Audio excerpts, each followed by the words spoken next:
बहुत तकलीफ चल रही, कभी बहू रूठे, कभी सास रूठे, कभी पति रूठे, कभी पत्नी रूठे, जरा जरा सी बात में एक पानी गिर गया उस पर विवाद, बच्चों को कुछ कह दिया उस पर विवाद। तो ये जो बेलपत्री की ये जो भाग होता है, इस बेलपत्री का जो डंडी का जो भाग होता है, इस भाग को, बेलपत्री के इस भाग को महाराज ऐसी कैसी बेलपत्र, बस ये भाग को बेलपत्री के वृक्ष के नीचे शहद लगाकर इस पत्ती पर ऐसे ही बेलपत्री की जड़ में उस भाग को लगाकर या रख के आ जाइए। केवल एक ही बार करना, किसी भी प्रदोष पर कर लेना महाराज। फिर एक प्रदोष से दूसरी प्रदोष तक तुम्हारे घर में कभी क्लेश नहीं हो सकता, ये पक्का है, झगड़ा होगा ही नहीं। हाँ, वो जानबूझ के झगड़ लो तो बात दूसरी है, किसी और वाला महाराज की बात झूठी करना है तो अपन तो झगड़ो, चाहे कुछ भी हो जाए। अब भाई कई लोग तो होते हैं विरोध में खड़े होने वाले, तो उनका मन, इनने किया अपन को नहीं करना, जा अपन को नहीं करना। तो अब कहीं का कह दे कि भाई अपन को तो अब घर में झगड़ा ही नहीं हो रहा, तो वो झगड़ा कराने के लिए मन में सोचे कि नहीं अपन तो झगड़ेंगे चाहे कुछ भी हो जाए। होता है कई बार ऐसा मन में भाव जागृत हो जाता है कि भाई देखना पड़ेगा अपन को, प्रैक्टिकल तो करो। पर हम भी कहते हैं प्रैक्टिकल करो और जरूर करो। एक महाराज जी प्रवचन दे रहे थे, प्रवचन में कह रहे थे शराब नहीं पीना चाहिए, मदिरा नहीं पीना चाहिए, ये गंदा नाली का पानी है, क्यों पीते हो, गटर में पड़े मिलोगे, बर्बाद हो जाओगे। वहीं महाराज का पहचान वाला बैठा था, उठकर खड़ा हो गया, ओ महाराज तुम इतनी बड़ी बड़ी बात कह रहे हो, तुम्हारा सग्गा भाई पी के गटर में पड़ा है, पहले उसको तो ज्ञान दे लो फिर हमको देने ला। महाराज जी चुप रहे, कुछ नहीं बोले। थोड़ी देर बाद बोले, भैया देखो मैं भी प्रवचन कर रहा हूँ, मेरा भाई भी प्रवचन कर रहा है, बस अंतर इतना है मैं मुंह से समझा रहा हूँ, मेरा भाई प्रैक्टिकल करके दिखा रहा है। तुम जैसे समझना चाहो समझ जाइए, समझना आपको है, आप कैसे समझोगे ये आपके ऊपर है।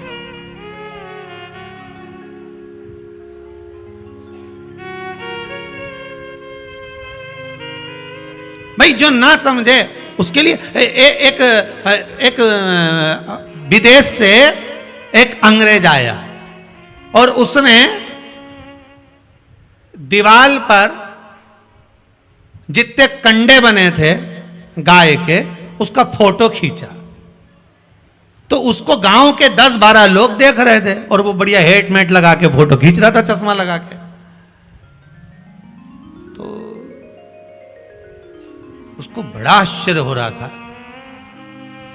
तो गांव के लोगों ने पूछ लिया,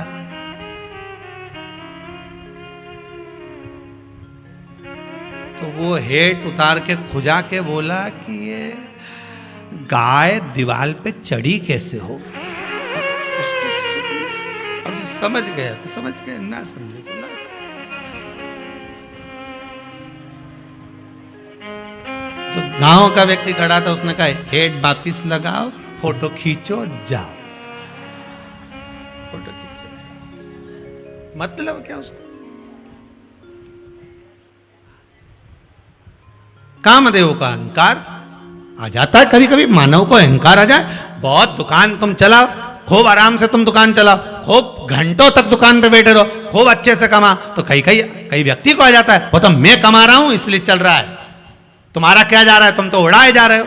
और पति के चला रहे हो, परंतु उसको ये समझना होगा। रावण बार बार कहता था मैं लंकेश, मैं लंकेश, मैं लंकेश।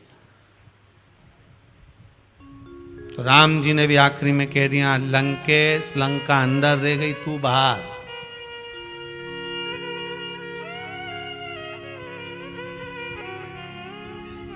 और अंतिम समय में कुछ नहीं बचा, कुछ भी नहीं, सब समाप्त। कामदेव का अहंकार, कामदेव ने कह दिया। देवऋषि नारद निकल कर जा रहे थे, नारद जी ने पूछ लिया कामदेव से, वाह स्वाब। कामदेव जी को देखकर नारद जी करे, बड़े सुंदर लग रहे हो आप, बड़े सुंदर, क्या सुंदर आपका स्वरूप है। अब कामदेव तो पहले से सोच रहे थे कि मेरे बराबर कोई सुंदर नहीं, मैं जो कर सकता हूं वो सब कुछ कर सकता हूं। मैंने भगवान शंकर की समाधि को तोड़ दिया, मेरे बराबर कोई हो नहीं सकता। अब इनके पास में जाकर देवऋषि नारद ने कह दिया, वाह वाह साहब क्या सुंदरता, आपकी क्या सुंदरता। अब तो ये और अब गुब्बारा में जैसे हवा भर दो ना, भर दो।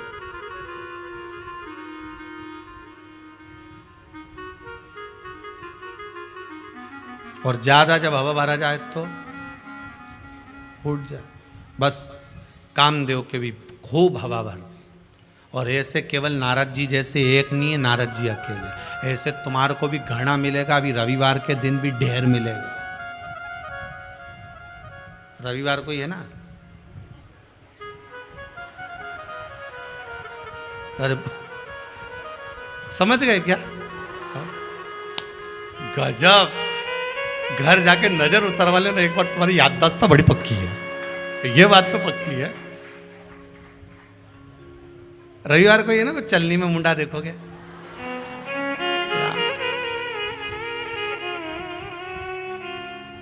और यूं लड़ाई झगड़ा में कह दे, और यूं चलनी में देखे।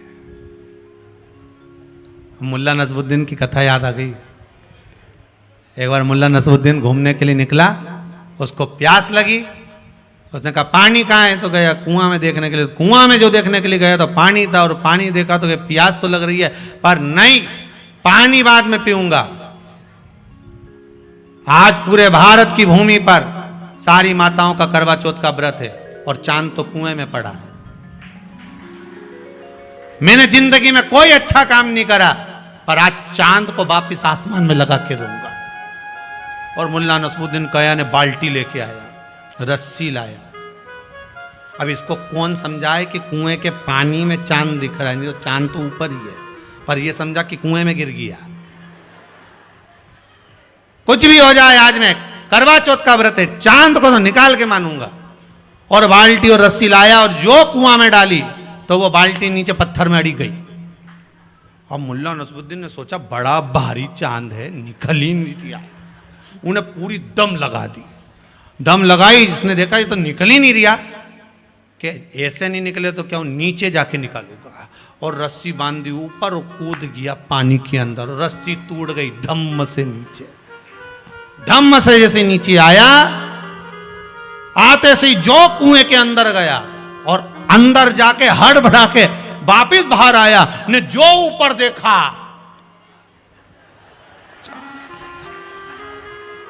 मुल्ला नसरुद्दीन चिल्ला के बोला, भले कुछ भी हुआ, अपन कुएं में गिर गए, पर चांद तो ऊपर लगा के ही दिया। अब बस, अब ऐसे तो तुम भी अब एक दिन चलनी में मुंडा देख लो, और कितना प्रेम से ने सिर पे पल्लू मल्लू लेने, ऐसे प्रेम से दो भला करे कितने, और वो भी मुस्कुराए, और तेरी 2500 की साड़ी देख के जले जले जाए, कि जब तक नहीं दिलाई ने प्राण खा गई मारी। अब भगवान,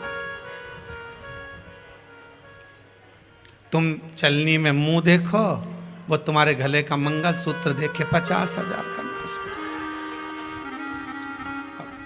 तुम चलनी में मुंह ना देखो, फिर आरती उतारो, फिर तुम उनका पांव पढ़ो, तुम उनका पांव पढ़ो, वो चांद देवता का पांव पड़े, इसको परमानेंट एक जैसी बना दे, जैसी आज है ऐसी कर दे, जीवन पर बढ़ा भगवान। कामदेव को अकल देने वाले, कामदेव को सीख देने वाले देवऋषि नारद आ गए, और देवऋषि नारद ने आकर कामदेव को क्या विवेक दिया, क्या बुद्धि दी। देवऋषि नारद से कहा, देवऋषि नारद जी बोले कामदेव को, ओ कामदेव बड़े सुंदर लग रहे हो भगवान, इतने सुंदर आप, वाह वाह वाह, क्या कहने, आपकी बराबरी कोई नहीं कर सकता। कामदेव बोले मेरी बराबरी कोई नहीं कर सकता, मतलब कोई ना कोई है जो मेरी बराबरी कर रहा है।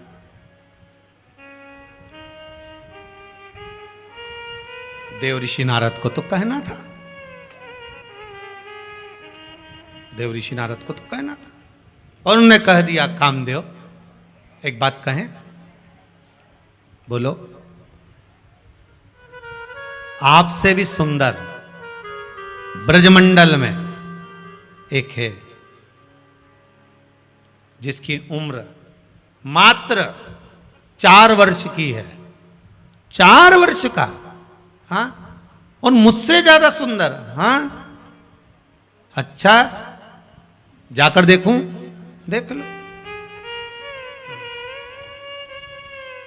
कामदेव गए ब्रजमंडल में, जाकर जो देखा भगवान कृष्ण का स्वरूप, जो देखा आसक्त हो गए, ये तो मुझसे ज्यादा सुंदर, मुझसे ज्यादा सुंदर, अतिशय। हमारे यहां कई कथाकार कहते हैं ना कि भगवान कितने सुंदर हैं, कि ओ नंद लला जो तुम होते नंद लली। अच्छा हुआ नंदराय जी, आपके घर में इतना सुंदर बेटा हुआ। अगर इतनी सुंदर बेटी हो जाती तो, ओ नंद लला जो तुम होत नंद लली, तो गले कट जात करोड़न के। अच्छा हुआ इतना सुंदर छोरा हुआ। इतनी सुंदर छोरी हो जाती तो आधे तो बावड़ी में डूब के मर जाते जाके चक्कर में। कितने सुंदर मेरे कृष्ण, कितने सुंदर। जो गोरे होते तो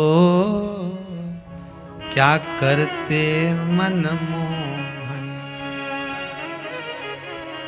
तेरे काले रंग पर तो दुनिया लुट जाती है। नंदलाल तेरी बंसी पागल कर जाती है। मुस्कान तेरी मीठी घायल कर जाती है। तुम तो काले काना तेरी राधा गोरी है। तुम तो काले काना तेरी राधा गौरी है। इस अनुपम जोड़ी पे दुनिया लुट जा। जय हो। बड़े सुंदर हुआ। कामदेव देखकर थकित रह गया। अब जब किसी से होड़ नहीं कर पाते, जब कोई व्यक्ति किसी की होड़ नहीं कर पाता, उससे आगे नहीं निकल पाता, तो क्या करता है फिर वो? जम के बोलो, उसकी निंदा, उसकी बुराई, उसके लिए अपशब्द, उसके लिए ताने, उसके लिए गालियां, और उसके कहे गए या उसके चित्रण में से कुछ गलतियां निकालना। जब होड़ नहीं कर पाता, जब आगे नहीं बढ़ पाता,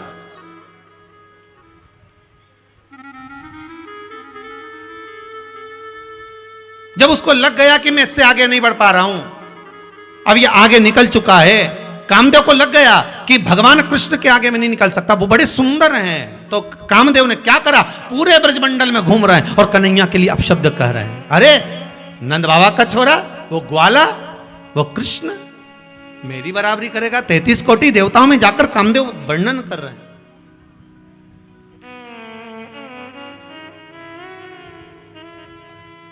जब बराबरी नहीं कर पाते, हम उससे आगे नहीं निकल पाते,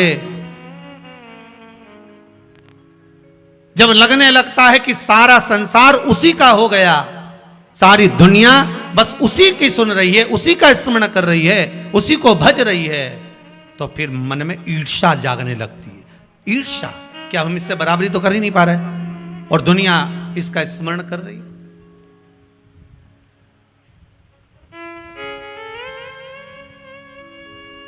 परम पूज्य गोलोकवासी श्री राजेश्वरानंद जी महाराज की एक बात बड़ी सुंदर है। गांव में जब हाथी आता है, आप लोगों ने भी सुना होगा, उसको डला होगा व्हाट्सएप वगैरह पे, गांव में हाथी आता है तो सारे गांव के जितने कुत्ते हैं वो उस हाथी पर भौंकते हैं। तो हाथी पर क्यों भौंकते? इनकी हाथी और कुत्ता की क्या लड़ाई थी कि पुरानी दुश्मनी है? नहीं, कुत्तों को दिक्कत इतनी सी थी कि पूरे गांव के लोग हाथी के हाथ जोड़ रहे थे। तो कुत्तों को ये बुरा लग रहा था कि ये इसके ही क्यों हाथ जोड़ रहा है, आज तक हमारा तो कोई ने नहीं जोड़ा, हम भी तो इन्हीं के मोहल्ले में रहते हैं, हम भी तो इनका गांव का कुत्ता है, नहीं हमके तो नहीं जोड़ा, पर इसके क्यों जोड़ रहे हैं। कुत्ता उनके टेंशन पड़ गई।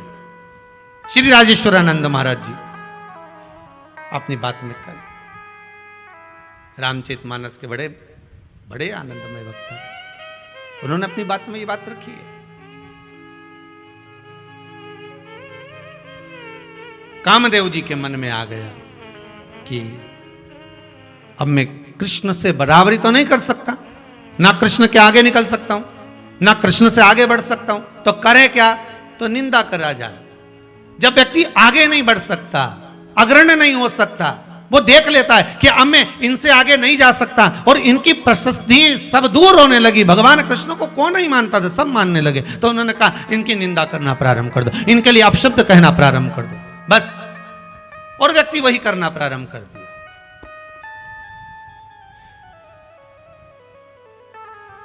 आपकी भी अगर कोई निंदा कर रहा हो, आपके लिए भी अगर कोई अपशब्द कह रहा हो, तो बड़े खुश हो जाना, दिवाली पे उसको साड़ी दिलाना।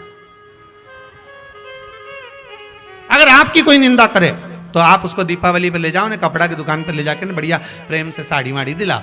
उससे पूछो तो वो पूछे आज मेरे को किस भाव से साड़ी दिला रही, कहीं नहीं तूने पूरे मोहल्ला में हमारी खूब निंदा करी रही, तेरे बराबर मेरा कोई हितैषी नहीं हो सकता। कितना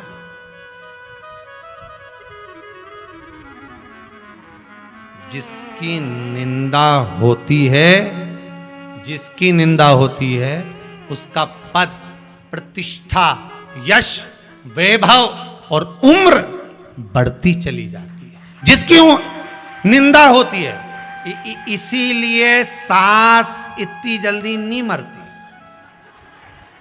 ये कारण समझ में आया।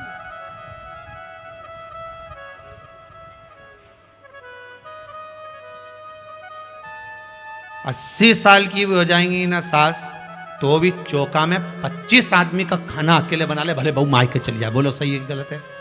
एक मुंह से आवाज नहीं आएगी। 25 जो मेहमान आया, 10, 15, 20 श्राद्ध पक्ष में जो आया, सब बैठो साहब, खीर तैयार, पूड़ी तैयार, भजिया तैयार, और कुछ खत्म भी हो जाए तो मालूम नहीं पड़े। और अगर बहू खाना बनाए तो कुछ खत्म हो जाए तो के बता रहे भजिया ही नहीं है, तो सास के बेसन का और घोल ले। 1 घंटा में मिर्ची कौन काटेगा, और गिलकी कौन काटे ना आलू कौन काटे। तो सास तुरंत आए, तू हट बेटा मैं बनाऊं, और बना।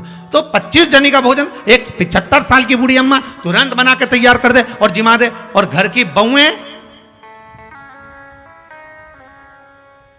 ये डोकरी के देख देख के सूखी जा रही है। कारण क्या है?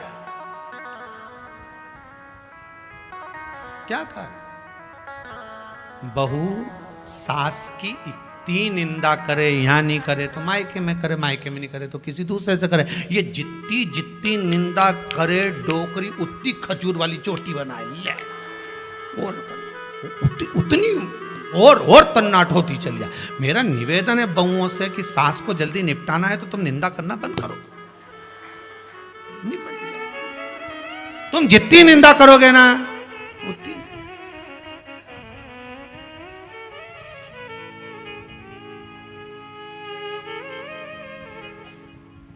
अब कहीं की वो पलंग पे पड़ी है, गंदगी कर रही है, कहीं कहीं की रे बेचारी पड़ी पलंग पर, अब उसकी गंदगी कर रही है, वो गंदा कर रही है, तो वो 10 जनी को फोन लगा के बोले हम तो बड़े परेशान हो गए, ऐसा हो गया वैसा हो गया, हमने तो इतनी सेवा कर रहे हैं, गंदगी कर रही। पर तुम निंदा करोगे करोगे करोगे करोगे तो वो इतनी जल्दी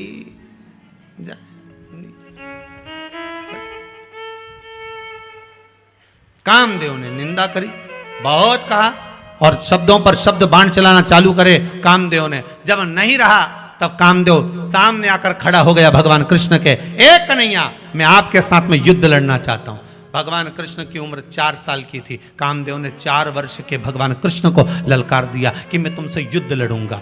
ये शरद पूर्णिमा के पावन अवसर की कथा चल रही है महाराज, और पूर्णिमा शिव महापुराण चल रही है, उसमें कृष्ण का जो संवाद है, कामदेव कह रहे मैं युद्ध लड़ूंगा, भगवान कृष्ण कहते कामदेव मैं भी तुमसे युद्ध लड़ने को तैयार हूं, बताओ कौन सा युद्ध लड़ोगे, किले के अंदर का कि किले के बाहर का। कामदेव चक्कर में पड़ गए कि ये दो तरह का युद्ध होता है क्या, हाँ कौन सा युद्ध लड़ोगे, किले अंदर का कि किले बाहर का। महाराज किले अंदर और किले बाहर का कैसा युद्ध है। भगवान कृष्ण कहने लगे किले अंदर का युद्ध ये युद्ध है कि मैं गोपियों के साथ में रास करूंगा, पर गोपियों का एक वस्त्र अंग मेरे शरीर से नहीं छू सकता। और किले बाहर का युद्ध वो है धनुष और बाण लेकर अपन दोनों युद्ध करेंगे, कौन जीतता है देख लेंगे। कामदेव ने मन में सोचा कि बाहर का युद्ध तो बहुत लड़ा, जब ये 50 गोपियों के साथ में अकेला जब नृत्य करेगा तो शरीर तो कहीं ना कहीं टच होगा तो यह हार जाएगा। कामदेव कहने लगे हम किले अंदर का युद्ध लड़ेंगे। ठीक है, भगवान ने कहा जाना शरद पूर्णिमा पे।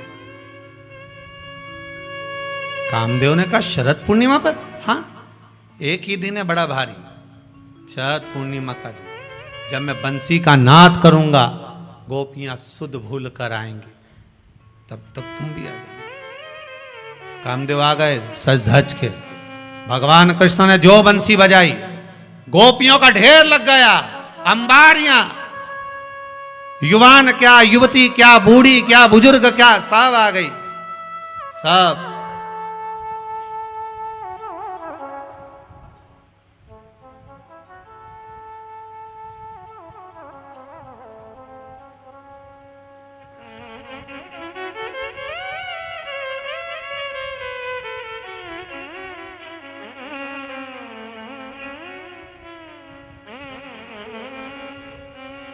सब आ गए।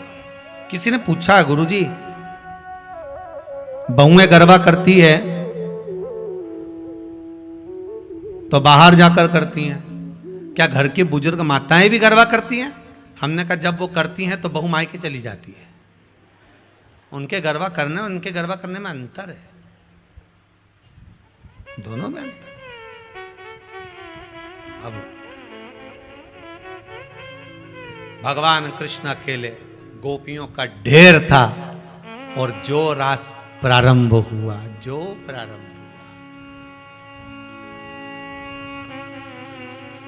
और ध्यान दीजिएगा महाराज, ब्रह्मपुरी में ब्रह्मा नाचे, शिव नाचे कैलाश पर, आज तो कन्हैया नाचे राधा जी के साथ। भगवान शंकर ने देख लिया कि आज मेरा साड़ू भाई गया है नीचे, कामदेव, तो भगवान शंकर को बड़ी प्रसन्नता हो रही है। क्यों? क्योंकि कामदेव ने मेरी समाधि को तोड़ा था, उस दिन से अहंकार आ गया था। एक रिश्तेदार दूसरे रिश्तेदार के यहाँ जब जाता है, बहुत अच्छा पैसा अगर उसके पास होता है तो वो पैसे की ही बात करता रहता।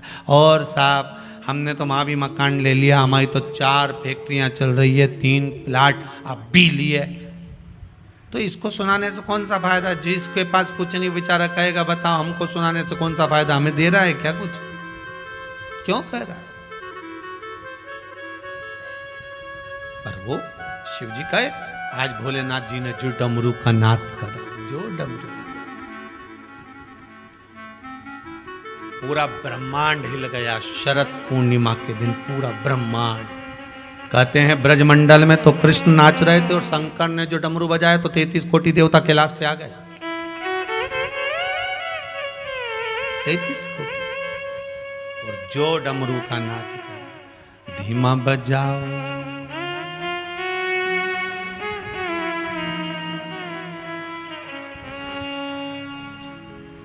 जितने टीवी पर कथा सुन रहे हो, आपके भी नृत्य का फोटो, बड़े भाव का फोटो आप व्हाट्सएप पर भेज देना, कल की कथा में सबके दिखाएंगे। धीमा बजाओ भोलानाथ। अच्छा अभी चालू है क्या?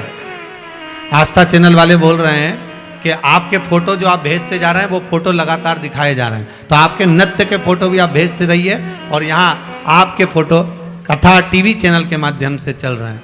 धीमा बजाओ भोलानाथ डमरू, धीमा बजाओ, धीमा बजाओ भोलानाथ डमरू, धीमा बजाओ, ओ धीमा बजाओ भोलानाथ डमरू, धीमा बजाओ, धीमा बजाओ भोलानाथ डमरू, धीमा बजाओ। मुझे उम्मीद है आज के डमरू की आवाज जब गली गली में जाएगी तो विश्वास है कि संपूर्ण ब्रह्मांड में आज भगवान शंकर तो रास कर ही रहा होगा।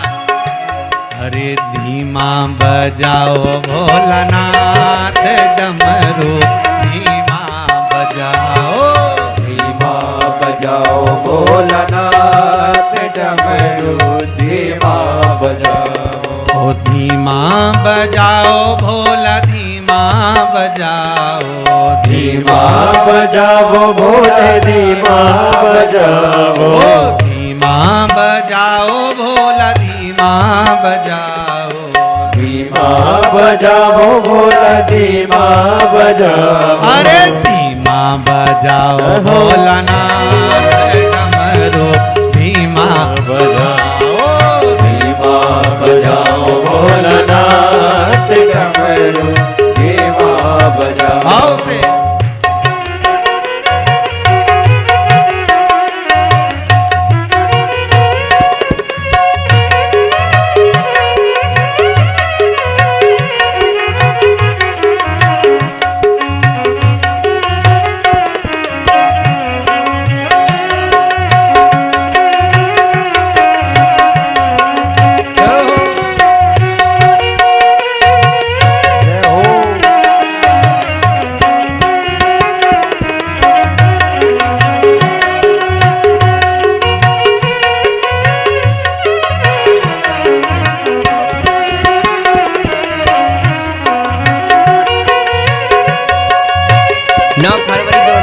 हर भोले। अष्टमी की शुभ महाप्राण कथा है आज।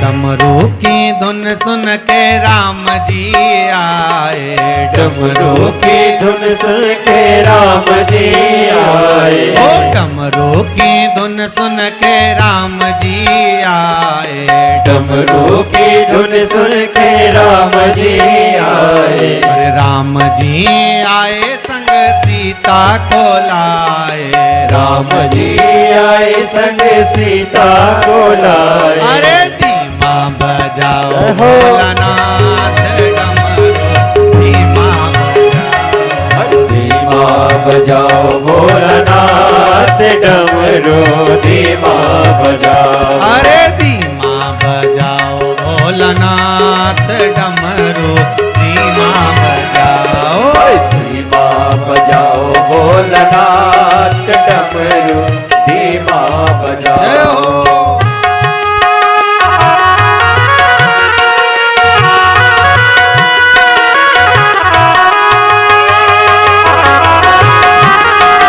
हर भोले।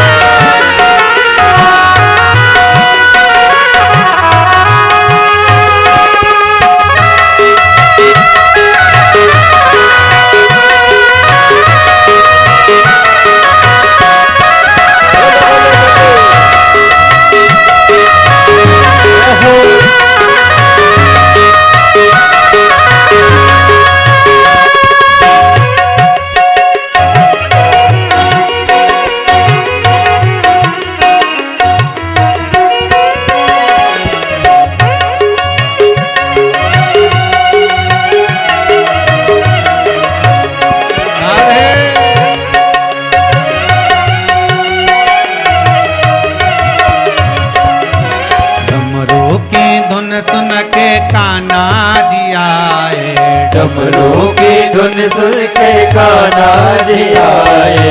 कान्हा जी आए संग राधा को लाए। कान्हा जी आए संग राधा को लाए। अरे धीमा बजाओ हो। भोलानाथ डमरू धीमा बजाओ। अरे धीमा बजाओ भोलानाथ डमरू धीमा बजाओ।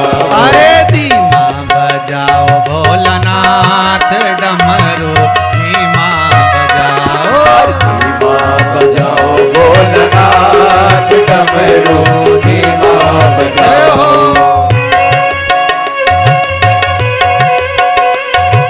हर भोले। पीछे वाले भी जितने खड़े हैं दोनों हाथ उस बड़े प्रेम से, ऊपर वाले भी जितने बैठे हो बड़े आनंद के साथ। मेरा कैमरे वालों से निवेदन है भैया ऊपर वालों का भी जरा दिखाते रहना। जय हो।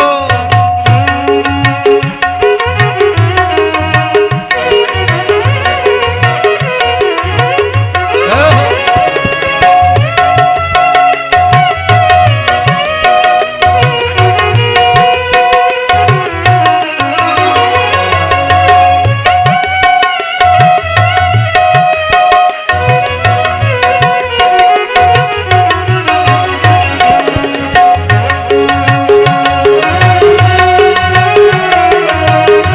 यही शरद पूर्णिमा महोत्सव की जय हो।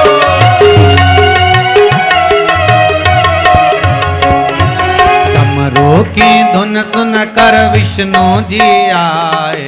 डमरू की धुन सुन कर विष्णु जी आए। ओ विष्णु जी आए संग लक्ष्मी को लाए। विष्णु जी आए संग लक्ष्मी को लाए। अरे धीमा बजाओ जय हो। भोलानाथ डमरू धीमा बजाओ। धीमा बजाओ भोलानाथ डमरू धीमा बजाओ। अरे धीमा बजाओ भोलानाथ डमरू धीमा बजाओ। धीमा बजाओ भोलानाथ डमरू धीमा बजाओ। अरे धीमा बजाओ भोला धीमा बजाओ। धीमा बजाओ भोला धीमा बजाओ। अरे धीमा बजाओ भोला धीमा बजाओ। धीमा बजाओ भोला धीमा बजाओ। अरे धीमा बजाओ भोलानाथ डमरू धीमा बजाओ।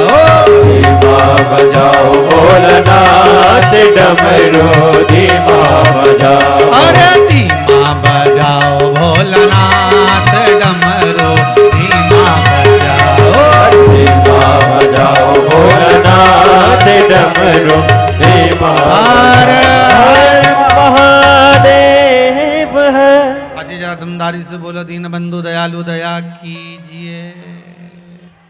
दमदारी से बोलो हर हर क्या देव है। तो फिर जम के तो बोलो देव बोलो ना तो थोड़ा लंबा बोलो देव। भगवान भी सोचेंगे कुछ मांग रहे ले। हर हर महा भगवान ओ गणदानी त्रिकालदर्शी कैलाशी ने जो डमरू का नाद करे ऐसा डमरू मेरे शिव जी ने बजाया। 33 कोटि देवता सब आनंद के साथ कैलाश पर आकर विराजमान हो गए महाराज। सब कैलाश हर हर महादेव सारे कैलाश पर आकर विराजमान हो गए। इधर कामदेव क्या देख रहा है कि भगवान कृष्ण अकेले नाच रहे हैं, नृत्य कर रहे हैं और आसपास सारी गोपियां, सारी गोपियां आसपास। अब क्या देखा उन्होंने कि गोपियां सब आसपास में, अब कन्हैया अकेले, इतनी सारी गोपियां। तो भगवान को लगा, कामदेव ने सोचा कि कैसे बचोगे कृष्ण। अब भगवान ने क्या करा, रास करते करते करते करते भगवान दो दो गोपी के बीच में एक एक कृष्ण प्रकट हो गए। कितने कृष्ण हैं? हर गोपी के दो गोपी के बीच में एक कृष्ण। जब और घूमना चालू करा और घूमे तो एक गोपी के साथ एक कृष्ण हो गए। जब और घूमे तो गोपियां तो नजर ही नहीं आई, सब दूर कृष्ण ही कृष्ण हो गए। शंकर भगवान ने जो डमरू बजाया तो गोपियां तो सब सूद भूली चली गई और केवल कृष्ण ही कृष्ण रह गए अकेले। कामदेव चक्कर में पड़ गया कि गोपी गई कहां, गई कहां। कामदेव ने साष्टांग दंडवत करा, आप जीत गए, मैं हार गया। अहंकार हारा है, अभिमान हारा है।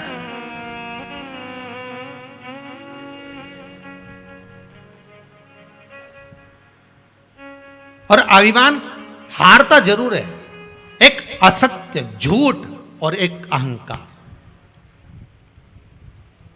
आप किसी के साथ छल कर रहे हो, कोई बात आप छुपा कर रख रहे हो,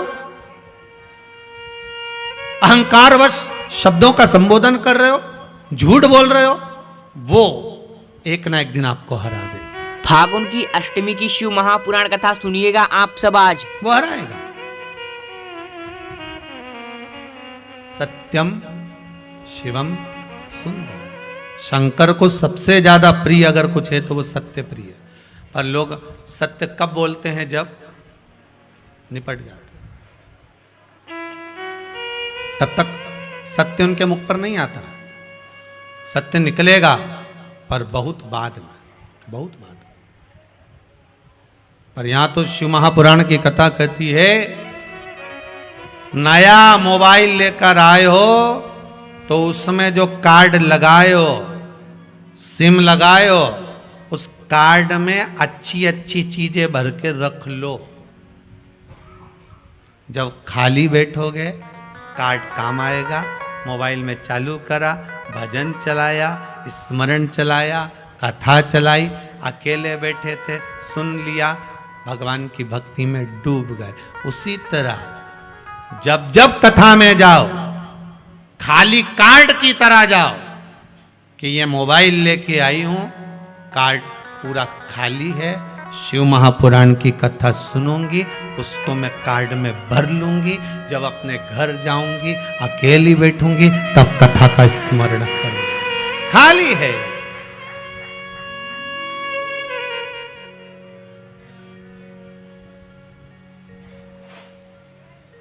चित्तवृत्ति में वो रह जाए।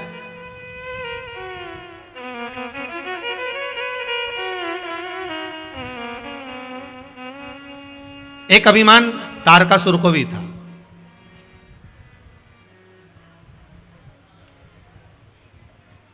और तारकासुर को जो अभिमान था, वो इस बात का अभिमान था कि मैं शिव का उपासक हूं, शंकर का उपासक हूं,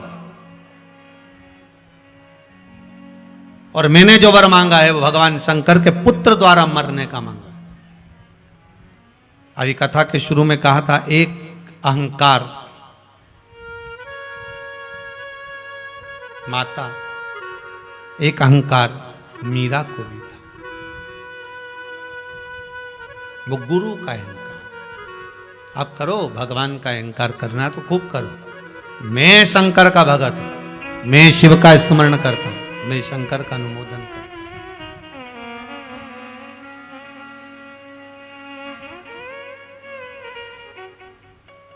ये जो मानव का जो शरीर मिला है ना, ये हमारे पूर्व का जो कर्म है उसको काटने के लिए मिला। भगवान ने क्यों दिया? मत बुरे कर्म कर बंदे, वरना पछताए। भगवान की आंखों से तू बच नहीं, तू बच नहीं पाएगा।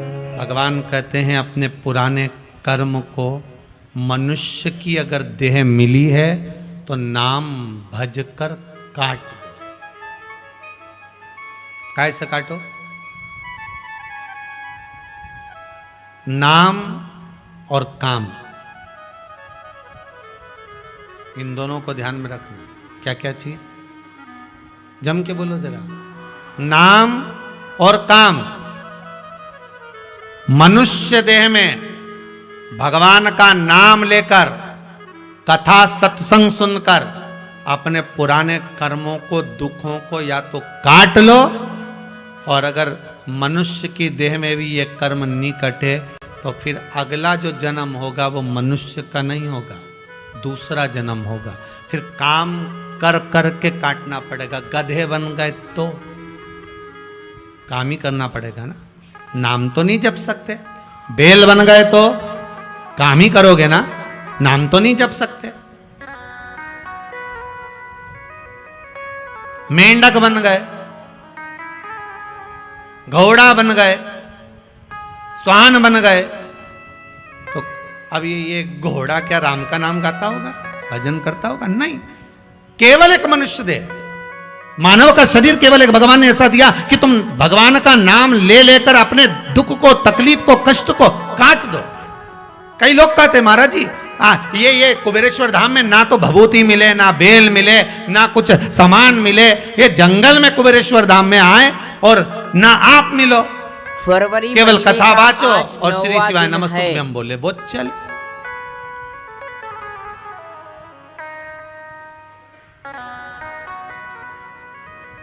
फिर सारी दुनिया के लोगों का काम कुबेरेश्वर धाम में क्यों हो रहा है? कारण क्या है? उसका एक कारण है, केवल एक कारण, कि यहां जब आप आते हो, विश्वास लेकर आते हो और भगवान का श्री शिवाय नमस्तुभ्यं नाम गाते हो। मनुष्य देह मिली है, नाम से दुख को काटो। बस तुम यहां आकर जब भगवान का नाम लेना चालू करते हो, कथा सुनना चालू करते हो, तो वो नाम तुम्हारे भीतर पहुंचता है। बार बार उच्चारण भगवान के नाम का होता है। इसलिए भगवान भी यहां से जाते समय कह देता है, जा 3 महीने के अंदर तेरा काम हो जाएगा, तेरा दुख कट गया, जा, जिस लिए आया है तेरा कर्म वो कट पाया।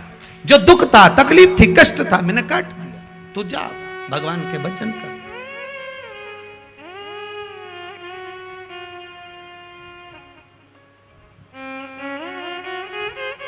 शंभु शरणे पड़ी मांगू घड़ी रे दुख काटो, दया करी न दर्शन।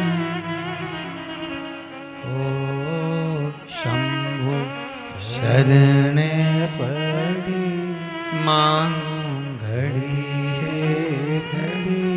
दुख काटो, दया करी न दर्शन बाटो।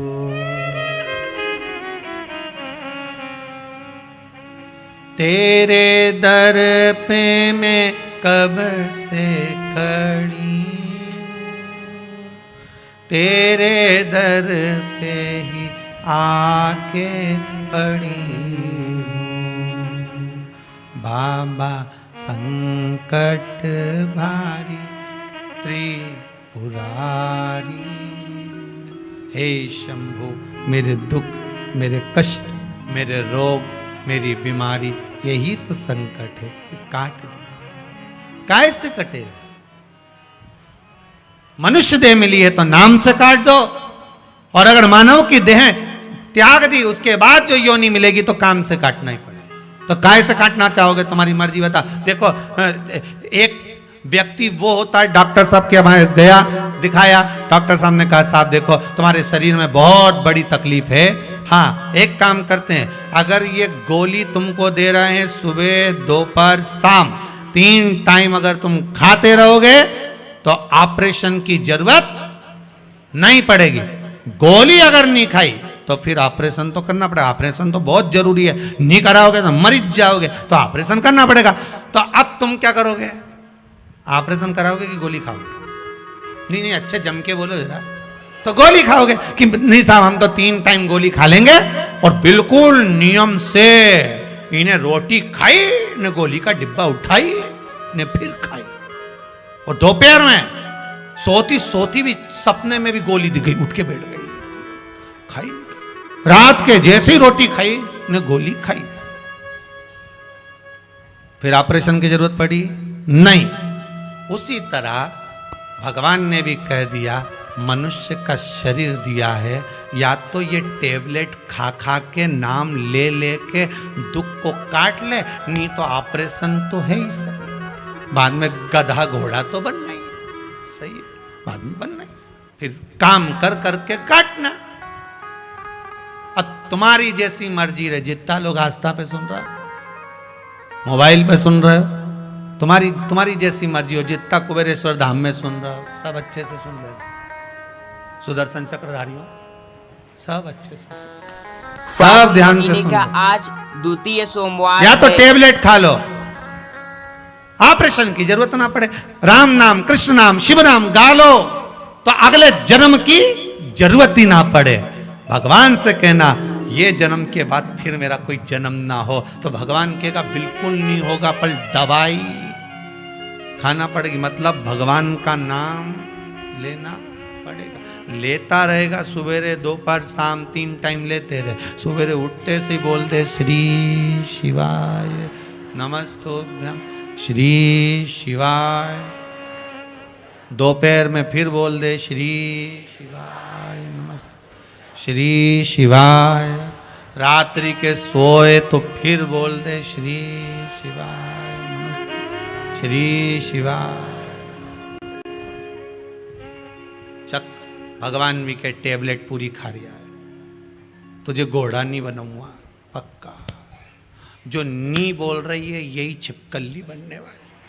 बाकी तू टेंशन मत ले, बिल्कुल रत्ती भर मत ले, तू तो भजन गा।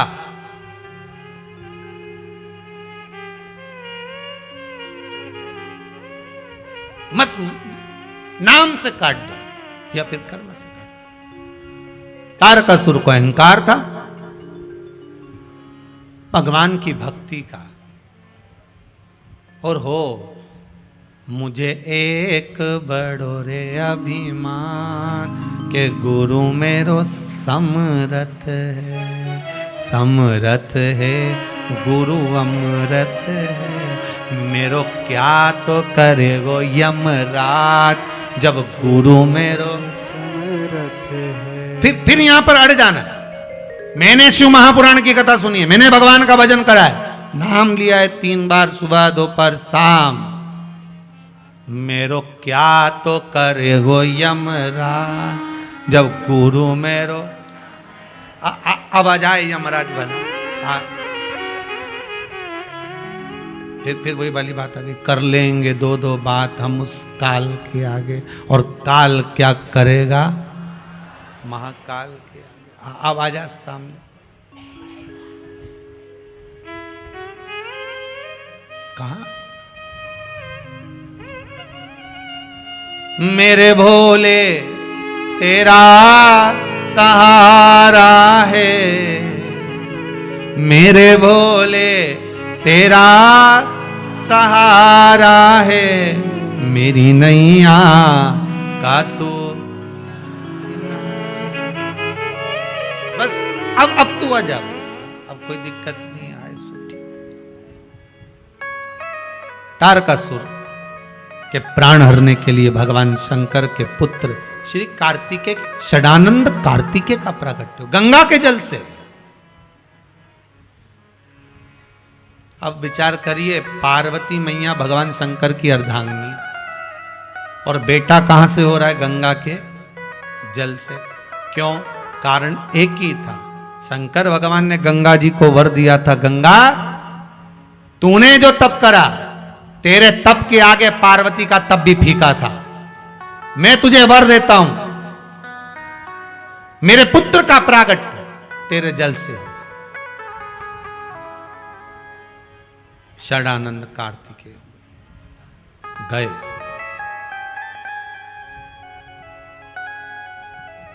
मां ने कह दिया तारकासुर का संहार करना। जी मां, पर मां ने एक शब्द और कह दिया, इसके हृदय में शिव बसा है, इसके हृदय में शिव बसा है। राम जी ने, मेरे राघव जी ने रावण के पूरे शरीर पर बाण छोड़े, शीश भी काटे, भुजा भी काटी, हाथ भी काटे, नाभि पर भी छोड़े, पर हृदय पर नहीं छोड़े। तो सीधा सीधा लक्ष्मण जी ने पूछ लिया, भैया बात क्या है, आप इस रावण की छाती पे बाण क्यों नहीं मारते? राम जी कहते हैं, इसके हृदय में सीता बैठी है, इसके हृदय में सीता बैठी है, कैसे मार? अब जरा विचार करिएगा, रावण जैसे राक्षस के हृदय में सीता थी तो राम जी ने बाण नहीं मारा। तारकासुर के हृदय में शिव गुरुदेव थे, जी बहुत ही प्यारा तो संवाद शरीर में सुना रहे सब दूर भक्तों बाण को। मारे, परंतु हृदय में नहीं मारा। अगर आपके हृदय में शंकर होगा तो किसकी सामर्थ्यता है कि कोई आपको मार देगा? किसकी सामर्थ्यता? अकाल मृत्यु वो मरे जो काम करे चंडाल का, काल उसका क्या बिगाड़े जो भक्त हो महा काल का। तो क्यों डरना? किस लिए डर? तुम तो सीधा सीधा बोला ना कि भाई भोलेनाथ जी, मुझे ना तो पूजन आती है, ना मुझे अर्चना आती है, ना मैं पाठ जानती हूं, ना मैं मंत्र जानती हूं, ना मैं साधना जानती हूं, ना मैं तप करना जानती, ना मैं योग, ना मैं कुछ जानती। मैं तो केवल एक ही चीज जानूं, एक लोटा पानी भुनसारे से भर लूं, सुबह से उठते से ही नहाई धोई ने पानी भरा और बाजू में जो शंकर जी का मंदिर उमे चढ़ा किया, और इतने प्रेम से चढ़ाई सिर पे पल्लू मल्लू लेके, और बढ़िया शिव जी के। आज एक पत्र आया, इसमें लिखा है, बड़ा सुंदर बात हो,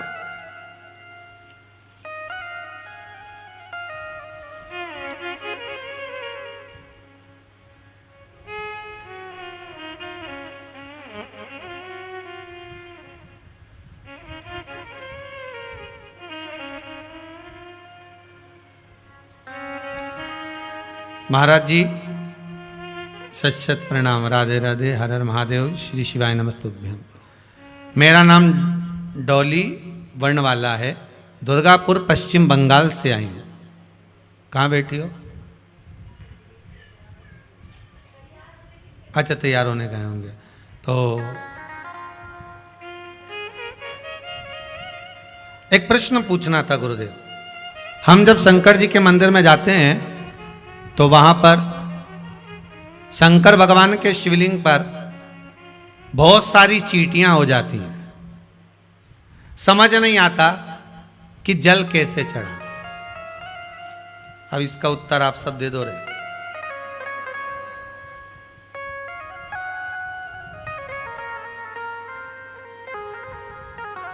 उसमें लिखा है, हम मंदिर के पंडित जी से भी पूछे तो वो कह देते हैं कि चढ़ा दो तुम तो, पर शिव महापुराण की कथा कहती है, पहले तो एक बात का ध्यान रखो। सबसे पहली बात, जो भी जल चढ़ाने जाए, या आप भगवान शंकर पर खड़ी शक्कर चढ़ा रहे हो, मीठा चढ़ा रहे हो, गुड़ चढ़ा रहे हो, शक्कर चढ़ाओ, मिठाई चढ़ाओ, पर जो भी आप चढ़ाओ, मना नहीं है। भगवान को जब भी भोग लगाया जाता है तो शिवलिंग से थोड़ा दूर रखा जाता है। ऐसा नहीं है कि तुमने पेड़ा तोड़ के शंकर जी का शिवलिंग पे लगा दिया है। बहुत ध्यान देना हमारे, बहुत ध्यान दीजिएगा। जो भी भोग लगाओ आप थोड़ा दूर रखिए, पहला। दूसरा, जब शिव जी का पूरा श्रृंगार कर लिया, पूजन कर लिया, आराधना कर ली, अर्चना कर ली, और आपने अगर शक्कर चढ़ाई है तो भगवान शंकर का एक बार पुनः स्नान करा दीजिए। क्यों? क्योंकि जैसे आप अपने बच्चे को दूध पिलाने के बाद, कुछ खिलाने के बाद दवाई भी पिलाते हो तो उसके बाद उसके मुंडा पे गीला हाथ फेर देते हो। बोलो, फेरते हो कि नहीं फेरते? क्यों फेरते हो? क्योंकि रात के सोएगा तो इसका मुंडा में चींटी भरी गई, तो इसलिए मुंडा पे हाथ फेर दिया। अब शिव जी के लिए भी भाव तो अपने शुद्ध रखो ना। निर्मल मन सो मोहि पाव। भाव अगर आपका शुद्ध होगा आज तो ही तो भगवान सोमवार मिलेगा। की जैसे अष्टमी है एक फागुन ब्रजमंडल में महीने में। एक दो बहन रहती थी, दोनों बहनों को मालूम पड़ा कि संतों के जो झोली होती है ना, संत की झोली, उस झोली में भगवान कृष्ण होते हैं, लड्डू गोपाल जी होते हैं, भगवान कृष्ण होते हैं। अच्छा, दोनों बहनों ने विचार कर लिया, अब संत की झोली कहां से लाएं? तो एक संत यमुना जी का स्नान करने आए। जैसे ही यमुना जी का स्नान करने आए तो इन्होंने कहा ये जाएगा नहाने और अपन इसकी झोली टटोल लेंगे, इसमें भगवान है कि नहीं। अब जैसे ही संत ने झोला कमंडल सब रखा, कपड़े वपड़े रखे और ये नहाने के लिए गए, इतने में एक बहन ने कहा तू संत को देख और मैं झोली टटोलूं। और जो इनने झोली टटोली, टटोलते से स्टील का इतना बड़ा डब्बा, उस डब्बे में अंदर कपड़ा, कपड़े के अंदर भगवान लड्डू गोपाल, छोटे से लड्डू गोपाल आराम से सो रहे। बहन ने आवाज लगाई, जीजी जल्दी आ, जीजी जल्दी आ। और जीजी आई दौड़ के, क्या हुआ? देख भगवान कृष्ण मिल गए। और जो लड्डू गोपाल निकाले, जो लड्डू गोपाल निकाले, तो बड़ी बहन ने कहा देख तो सरी, संत कितना बेकार है, रत्ती भर की अक्ल नहीं है, इतने से डब्बे में बेचारे इतने बड़े भगवान को भर के रख दिया, भगवान भी अकड़ गया। भगवान का एक हाथ यूं हो गया, पांव यूं हो गया, नीचे का पांव यूं, एक हाथ यूं, भगवान भी अकड़ गए। इसने डब्बे में से भगवान को बाहर निकाला। दोनों बहन हाथ जोड़ के बोली, भगवान अब तुम बिल्कुल चिंता मत करो, संत नहा के आए तब तक तुम हाथ पे लंबे कर लो। अब भगवान भी भोले का, भगवान ने इनका कहना मान लिया, हाथ पे लंबे कर दिए। ले, अब वो लंबे तो हो गए, अब के कितने सुंदर भगवान लग रहा देखो। और वो संत ने इनको डब्बे में भर के रख दिया था। इतने में जीजी देख के तो आज संत तो नहीं आ रहा, और जीजी जैसी देखने गई, आ गया, जैसी बोली संत आ गया। अब ये डब्बे में भर रही, जा, और डब्बे में भरे तो जाए। हे भगवान, बस संत भी आ रहा, जीजी अरे ये तो घुस ही नहीं रिया है, ये तो अंदर जा ही नहीं रिया, डब्बे में पहुंच ही नहीं रिया। जीजी के दम लगा, जरा दम लगा, एक पांव पकड़ी, एक हाथ पकड़ी और डब्बे में धरे तो जाए नहीं। इतने में तुरंत दोनों ने हाथ जोड़ के बोला, तेरे बाप की सुगंध घुस जा अंदर। तब भगवान के, मेरे पिताजी की सुगंध दे रही। भगवान तुरंत उसी समय पे वो हाथ छोटा करके, पांव छोटा करके डब्बे के अंदर, दोनों ढक्कन लगाई, दोनों दूर खड़ी हो गई। संत ने झोड़ी का मंडल टांगा, चल दिए। दोनों गोपियों ने ब्रज मंडल में, ब्रज की भूमि पर यमुना जी को दंडवत करके कहा, बहुत कृपा करी, वो फंस गया, बहुत कृपा करी। यमुना जी मुस्कुराती हुई बोली, वो नहीं फंसा, तुम दोनों को फंसा के ले गया, नैनों में अटका कर ले गया। अब दोनों को सुध नहीं बैठती थी, दोनों को सुध नहीं। भगवान भोले का है। आप आडंबर करके भगवान को रिझाओगे ना, भगवान कभी नहीं आएगा, कभी नहीं। भगवान कभी नहीं कहता कि मुझे आडंबर चाहिए, ऐसा करो वैसा करो, नहीं ये करो ने वो। भगवान के राम जप राम, कृष्ण जप कृष्ण, शिव जप शिव। तू तो मुख से भगवान का भजन कर। भगवान के कुछ नहीं चाहिए, एक लोटा पानी चढ़ा दे, बन जाए तो, और वो भी नहीं बने तो 3 बार ताली बजाते। इतने में भी नहीं बने तो बम बम, और ये भी नहीं बने तो घर पे पड़े पड़े श्री शिवाय नमस्तुभ्यं। ये भी नहीं बोलता बने तो पंचाक्षर मंत्र नमः शिवाय। बहुत इतना, बहुत इतना। तारकासुर की छाती में बाण नहीं, हृदय में नहीं लगाना। कार्तिकेय से को माता पार्वती जी करेगी, उसके शरीर में बाणों को छोड़ना है, हृदय में ना लगे, उसका ध्यान हृदय में ना। ठीक है। अब षडानंद कार्तिकेय जी ने तारकासुर का संहार कर दिया। तारकाक्ष, विदुम्माली, कमलाक्ष की 3 पुत्र, तीनों ने तप करा, तीनों ने तप करा। सीधे जाकर आक्रमण नहीं करा, पहले तप करा। आपसे भी निवेदन है, अगर भगवान कुछ तुमको दे दे, कथा श्रवण करने के बाद बाबा आपको कुछ दे दे, तो ये मत सोचना कि मेरे में अब मैंने जो तप करा था, मैंने ये करा था तो मुझे, नहीं नहीं, ये तो प्रभु आपकी कृपा से सब काम। ये बाबा अगर आपको दे दिया, दे दिया, अहंकार ना है।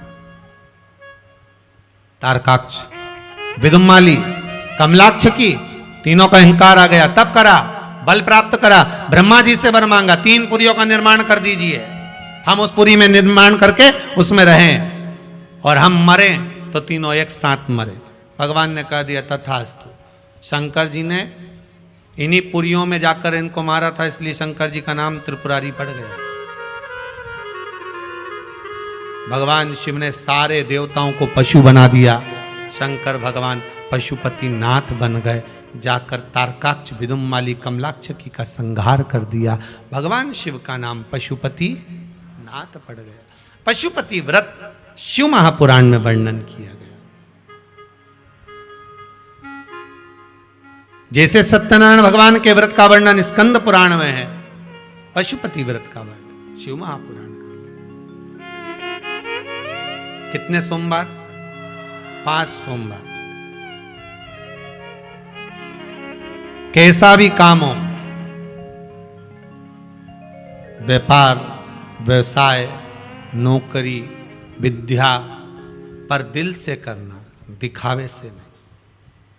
कई लोग पशुपति व्रत में भी दिखावा करना चालू कर दिए। दिखावे से भगवान नहीं मिल सकता। फिर निवेदन करेंगे आप दिखावा बिल्कुल मत करो। शंकर की सेवा में, पूजन में, अर्चना में कोई दिखावा नहीं हो।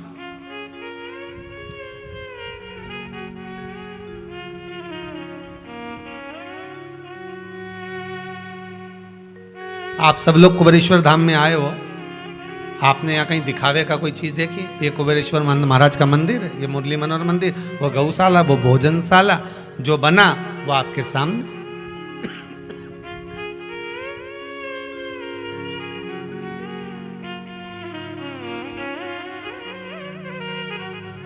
सोओगे गादी मिल जाएगी, ओढ़ने के लिए ब्लैंकेट मिल जाएगा, आराम से विश्राम करा, अपना काम करा, भजन करा, चल। सुबह चाय मिल गई, नाश्ता मिल गया, भोजन मिल गया, शाम का भोजन मिल गया, दोपहर की चाय हो गई, भगवत भजन।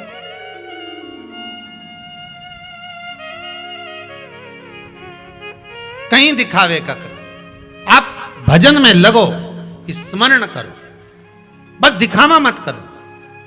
आज के जमाने में पशुपति व्रत का भी लोग दिखावा कर रहे हैं।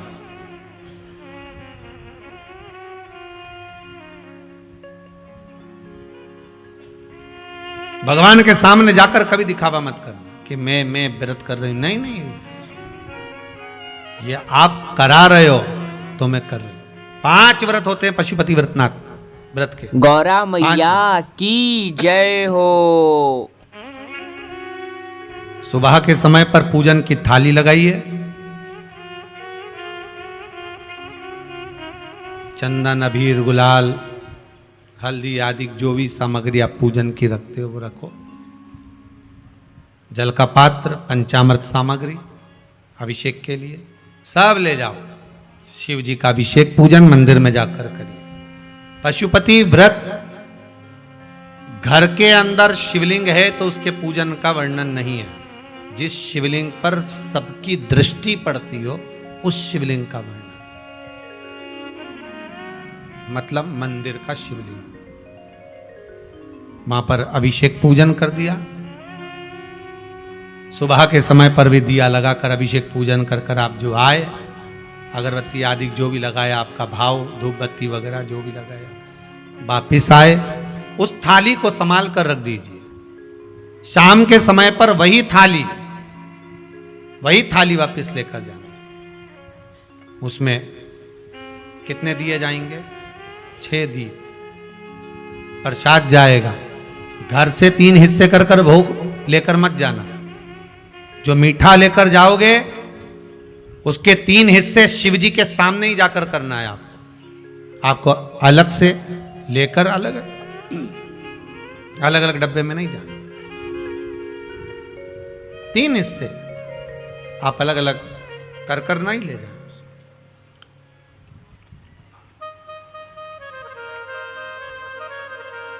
अब बाबा की वापिस वही पूजन, बेलपत्री समर्पण,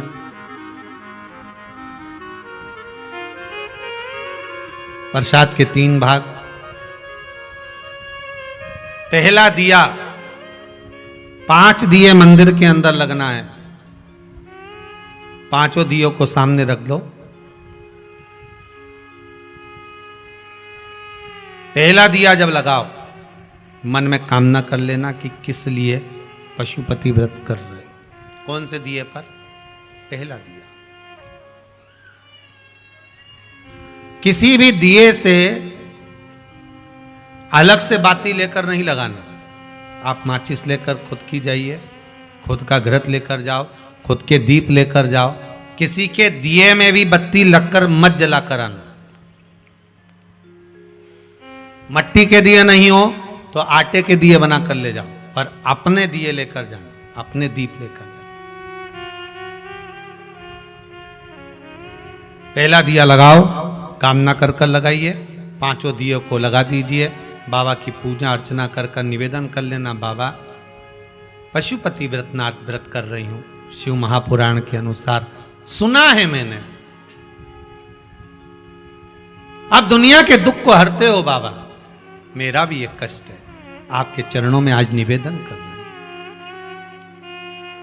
विनती कर कर 5 दियों को लगाकर प्रसाद का 2 भाग मंदिर में छोड़कर, 1 दिया बिना जला थाली में रखकर, भाग रखकर प्रसाद का 1 भाग लेकर शिव मंदिर से वापस निकलकर अपने दरवाजे पर पहुंचिए। दरवाजे के राइट भाग में प्रवेश करने से पहले दिया लगा दीजिए। एक कामना वहां करी है, दूसरी कामना अपने दरवाजे पर पहला दिया जब लगाओगे वहां कर लीजिए। प्रसाद अंदर लेकर जाइए घर में। भोजन करने जब बैठो, सबसे पहले जो प्रसाद लाए हो उस प्रसाद को पाइए। अपने हिस्से का प्रसाद जो 1 भाग लेकर आए हो वो किसी को नहीं देना है। बोलो जिसका गणेश व्रत है, भगवान वही की जय हो। वही पाए। एक बात और अच्छे से सुन लीजिए, पति और पत्नी, देवरानी जेठानी, सास बहू अगर व्रत कर रहे हैं तो थाली भी 2 जाएगी और दीप भी अलग अलग जाएंगे। इसका विशेष ध्यान रखना। ये नहीं कि एक ही थाली ले चले अपन दोनों कर कर आ जाएंगे, दिए अलग अलग ले जाए, नहीं नहीं, थाली भी 2 जाएगी। महाराज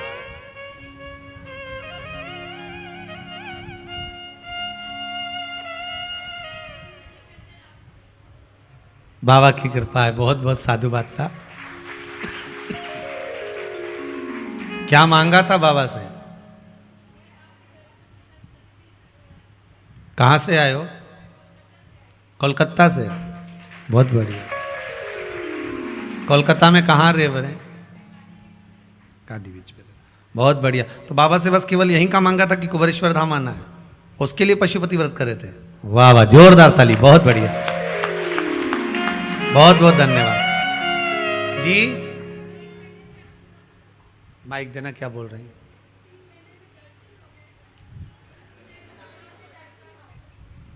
तीन महीने में? अच्छा, दर्शन हो गए 3 महीने में।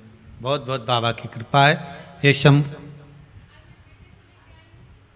बेटे भी आए साथ में? कहाँ हैं? अच्छा, ठीक ठीक ठीक ठीक।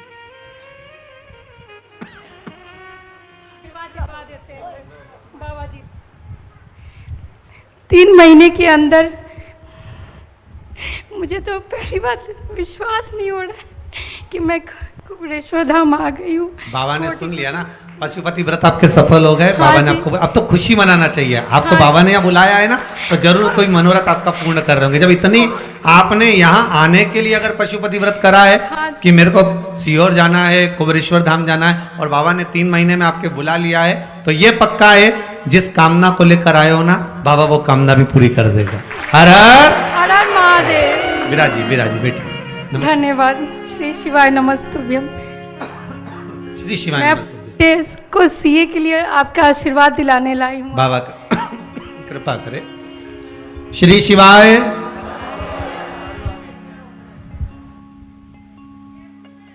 जयपुर से आए।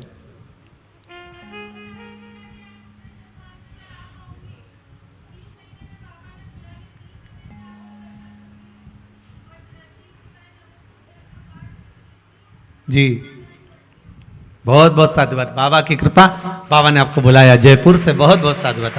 हर हर महा, बाबा का धाम है। आप शंकर पर विश्वास रखकर पशुपति व्रत करें। एक दिया दरवाजे के पास लगाएं राइट हैंड में, बाबा से निवेदन कर कर विनती कर लें। 5 व्रत जब पूरे हों एक ही मंदिर में करना है, ये नहीं कि कभी इस मंदिर में कर लिया कभी उस मंदिर में कर लिया। 5 व्रत एक ही मंदिर। जब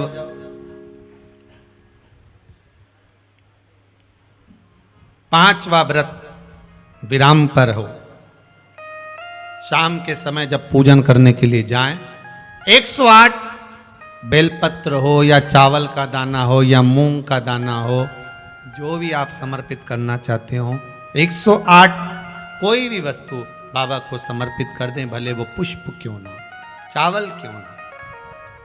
एक श्रीफल कामना कर कर 11 रुपए रखकर मंदिर में बाबा को देकर आए, निवेदन कर कर आए, बाबा आज मेरा व्रत पूर्ण हो रहा है, बस ऐसी कृपा करना कि मेरे कार्य सफल हो। निवेदन कर कर वापिस सजाएं। कई लोग YouTube पर डाल दिए कि 5वां व्रत पूरा करो और 6ठे व्रत पर उद्यापन करो। उद्यापन का प्रमाण नहीं है। 5वें व्रत को पूर्ण जब करोगे तो 5वें व्रत में ही समापन पर ही आपको 108 बेलपत्र, फूल, चावल, मूंग जो आपके घर में जो मौजूद हो वो आप चढ़ा दीजिए। जो आपके पास में हो वो बाबा को समर्पित करो। पशुपति व्रत जीवन का सुख देने वाला। मुझे विश्वास है जितनी माताएं यहाँ बैठी हैं लगभग सबने करे जरूर होंगे, एकाध ना एकाध, ये विश्वास है। पशुपति व्रत सुख देने वाला। शिव महापुराण की कथा कहती है, देवादिदेव महादेव की कथा कहती है, भगवान भूत भावन भूतेश्वर भगवान शंकर आज ब्रजमंडल में जब भगवान कृष्ण ने रास महोत्सव किया, बोलो आज की आनंद की जय हो। बोलिए बोलिए।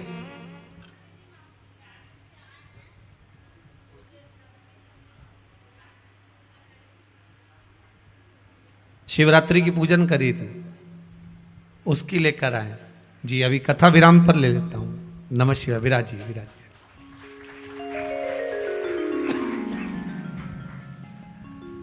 तो भगवान भूत अधिपति भूतेश्वर भगवान शंकर नित्य लीला करने वाले मेरे औघड़दानी त्रिकालदर्शी कैलाशी अविनाशी मेरे शिव,